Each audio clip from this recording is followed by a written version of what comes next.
I am again talking about ego transcendence, and I would like to quote from Swami Kriyananda's writings about the ego.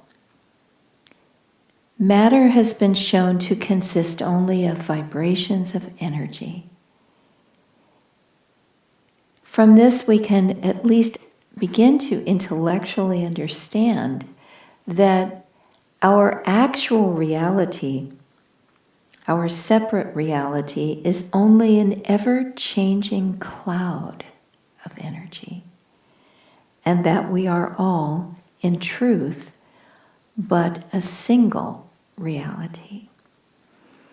So here Swami is telling us that this matter, this body that we consider to be so heavy and solid, is really only a holding pattern of energy. An ever-shifting cloud of energy.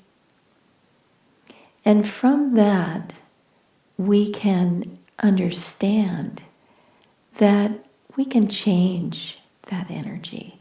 We can change our consciousness. And in that way, we can bring great healing and joy and magnetism into our lives. But we have to loosen the grip that the thought of ego has in our minds. We are so determined that I am hungry, I need money, I need this, that, the other thing, I want all these things, I have all these attachments, that's my identity, is all these different elements of life. But instead, if we can break some of those chains that bind us, and instead think in terms of, what does God want? There's a beautiful way of living in this world, which is simply to say, I will reason, I will, I will act. But guide thou my reason, will, and activity to the right thing in every circumstance. That's paraphrasing the words of Yogananda. We have to put out energy. Swami Kriyananda is a young monk in SRF, very new to the path. Swami was given the task by Yogananda to lecture in Yogananda's place, to give a Sunday service in a distant city when all the people in that city had been expecting Yogananda. And instead they got Swami Kriyananda at the last minute. And he was very humble about it. People praised him for his humility in that situation.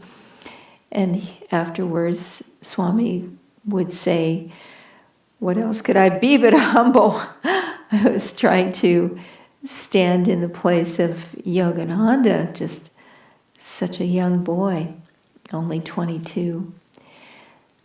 But he did an experiment, whether it was that day or another day. I think it was that day. He wanted God to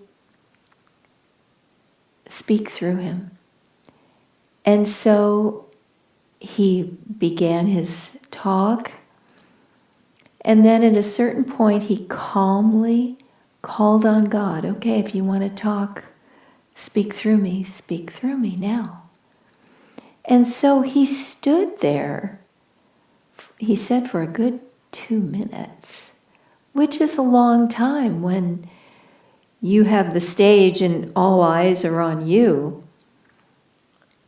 And he calmly waited Meanwhile, his friends in the audience were wondering what had happened, if he'd frozen or what was going on. They were getting quite uncomfortable. But Swami said he just was quite at peace, just waiting to see what would happen, waiting for God to speak. And he didn't. God needs our energy. We have to try. We have to talk. We have to put out our consciousness and our energy, and then he will work through us. He won't come passively into our lives, and we can't just say, okay, God, well, you just take care of it. I'm going to go to sleep. We have to exert our will power. We have to give it all that we've got, and then God will come through. So let us remember that our true reality is not this solid form. This world is not all these different objects and growing things and all this vast nature that's all around us. Really, it is as Stephen Hawking said, it's an energy soup. We are moving through this energy soup because it's all just waves of energy. That cloud, an ever-changing cloud. That's what the ego really is. So instead of energy soup, let's think of it as God soup. We are moving through that energy of God. And let us identify more with our soul nature and not with this appearance of form. And in that way, we can act as channels for God and channels for divine joy to others.